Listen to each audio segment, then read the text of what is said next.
मैं देवों के देव महादेव के चरणों में प्रणाम करती हूँ। मैं गौरी पार्वती माता भवानी के चरणों में प्रणाम करती हूँ। मैं कार्तिक गणेश दोनों भैया के चरणों में प्रणाम करती हूँ। मैं सभी देवी दुर्गा के चरणों में प्रणाम करती हूँ। जितने गुरु भाई बहन लोग उनको मैं प्रणाम करती हूँ और महादेव से ही दया मांगती हूँ कि हे महादेव आप सब पर दया कीजिए, पल पल दया कीजिए। हे महादेव गुरु भाई बहन लोग, मैं आज आपको एक हाथी और एक साहूकार और यमराज की कथा सुनाने वाली हूँ। एक समय की बात है कि यमराज देवता हाथी के प्राण लेने के लिए धरती लोक पर आते हैं और जब उनका प्राण लेकर वो जाते रहते हैं, जब वो यम लोक पहुँचते हैं, हाथी ने इतना अच्छा कर्म किया था कि यम देवता उनका कर्म से बहुत प्रसन्न थे। वो कहते हैं हाथी से कि तुम्हें यहाँ रखने का मुझे तनिक भी मन नहीं है। मेरा मन है कि मैं तुम्हें धरती पर फिर से भेज दूं। तुम मांगो, क्या मांगते हो? हाथी कहता है अगर आप मुझे देना ही चाहते हैं तो ये वरदान दीजिए कि मुझ पर आदमी कभी शासन ना कर सके और मुझ पर कभी अपना शासन ना चला सके। ये यमराज कहते हैं तुम जिसके पास रहते थे क्या वो ठीक व्यक्ति नहीं था? क्या मनुष्य तो बहुत अच्छे आदमी होते हैं, जानवर का ध्यान रखते हैं, अच्छा से पालन पोषण करते हैं। हाथी कहता है मैं जो कह रहा हूँ मुझे वही चाहिए। यमराज कहते हैं मुझे समझ आ गया कि लगता है कि धरती पर तुम्हें किसी ने कष्ट दिया है। अगर मैं तुम्हारा मालिक यहाँ बुलाता हूँ, अगर तुम्हारा मालिक है तुमसे जरा भी गलत व्यवहार किया होगा और तुम्हें अच्छा से नहीं रखा होगा तो जो तुम कहोगे मैं वही करूँगा, और नहीं तो मैं जो कहूँगा तुम्हें वो करना पड़ेगा। हाथी कहता है यम देवता आप नहीं जानते हैं कि मेरा मालिक कितना चतुर और कितना चालाक है। यमराज कहते हैं अभी मैं उसे बुलाता हूँ और बुलाकर देखता हूँ कितना होशियार और कितना तेज है। और अपना दूत लोग यमराज कहते हैं कि जाकर उस साहूकार के जिंदे यहाँ पर ले आओ, यमलोक में ले आओ। सब लोग जाते हैं, उनका यम देवता के दूत लोग जाके चरपाई सहिते उस साहूकार को उठा ले आते हैं। जब साहूकार उठता है, आधा आकाश में चल देता है, जब उठता है तो देखता है कि मैं आकाश में उड़ रहा हूँ। वो कहता है कि मैं कहाँ जा रहा हूँ। चारों जो दूत रहते हैं चारों पाई पकड़ ले चरपाई के, कहते हैं कि आपको यम देवता ने बुलाया है। साहूकार कहता है लोग मृत्यु के बाद जाते हैं भगवान के पास है, अब तुम लोग ने मुझे जीता ही यमराज के पास ले जा रहे हो, ऐसा मैंने क्या कर दिया है?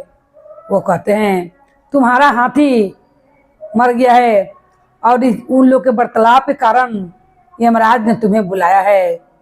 साहूकार सोचता है कि अब मैं क्या बुद्धि लगाऊं कि मैं इसे बच पाऊं। उसी के चरपाई पर एक कागज कलम रखा रहता है।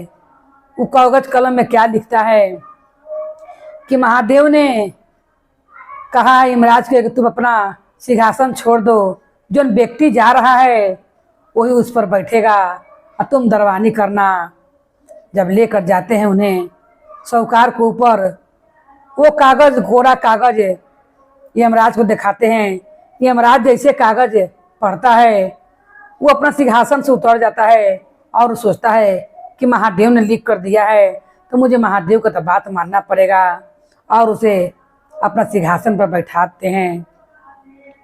जब सिंहासन पर बैठ जाते हैं, ये क्या इजाजत देता है कि जितने लोग नरक में हैं सब लोग को स्वर्ग में भेजा जाए, मेरा यही इजाजत है, और नरक के द्वार बंद किया जाए।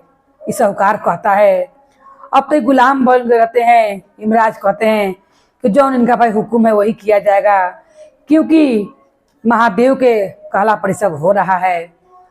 हाथी सोचता है कि नीचे तो चतुराई करबे करते थे साहूकार जी, अब ऊपर भी आके इन्होंने सबको अपना बुद्धि से और चतुरपाना से यमराज तक को सिंहासन पर से उतार कर नीचे बैठा दिए हैं, अपने उनका सिंहासन पर बैठ गए हैं। उतने में महादेव कहते हैं ये सब क्या हो रहा है, जितना लोग मर रहा है, सारा लोग स्वर्ग में जा रहा है, पापी पाप कर रहा है वो भी स्वर्ग में जा रहा है, ये संतुलन कैसे बिगड़ गया है। मैं चलता हूँ यमराज के लगे। जब यमराज के लगे आते हैं तो क्या देखते हैं महादेव कि यमराज द्वार पर बैठे हुए हैं। तब कहते हैं महादेव कि तुम द्वार पर क्यों बैठे हुए हो।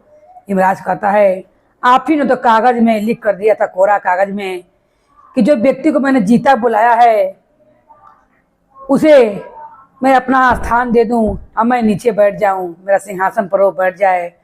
यमराज के महादेव कहते हैं तुमने जीता आदमी को बुलाकर बहुत गलती किया है। ये लोक में मृत्यु वाला आदमी आते हैं और तुमने जीता इंसान को बुला लिया है, उसी कारण ये सब हो रहा है। मैंने उसे कोई कागज लिख कर नहीं दिया था, उसने अपना चतुराई से तुम्हें देखो तुम्हारा सिंहासन पर से भी नीचे उतार दिया है। वो हाथी ठीक कहता था कि मनुष्य बहुत चतुर चालाक होते हैं, मगर तुमने बात नहीं माना। जब जाते हैं उस साहूकार के पास से, साहूकार सिंहासन से उतर कर नीचे बैठ जाता है और महादेव के चरण में गिर जाता है और कहते हैं महादेव कि तुमने ऐसा क्यों किया, तुमने क्यों यमराज को उसको सिंहासन से उतार कर अपने बैठ गए। तब कहते हैं साहूकार कि मैंने आपको दर्शन पाने के लिए किया, क्योंकि मैं जानता था कि जब मैं ऐसा प्रस्ताव यहाँ रख दूंगा कि जितना लोग मरेंगे सब स्वर्ग में ही जाएंगे और नरक द्वार बंद हो जाएगा, तो आप जरूर आइएगा। और आपने आया, आपने आकर मुझे दर्शन दिया, मैं यही चाहता था और मैं कुछ नहीं चाहता था। यमराज कहता है हाथी से कि भैया आप ही जीते, मैं हार गया। आप ठीक कहते हैं कि मनुष्य बहुत चतुर चालाक होते हैं, मैं तुमको धरती पर नहीं भेजूंगा और मैं तुम्हें यहीं पर रखूंगा, इंद्र देवता के पास तुम रहना। हाथी भी खुशी पूर्वक इंद्र देवता के पास रहने लगता है और वो अपना बुद्धि से ऊपर से घूम फिर कर महादेव के दर्शन कर कर साहूकार नीचे आ जाता है। इतना बुद्धि का तेज रहता है। जिस तरह महादेव ने उनकी गलती को क्षमा कर दिया और यमराज ने हाथी को फिर ऊपर से नीचे इंसान के पास नहीं आने दिया और उन्हें इंद्रलोक का सुख भोगने का सुख दिया, उसी तरह यमराज देवता सबके जीवन को सुखमय बनाए और उनका जीवन को पावन करें।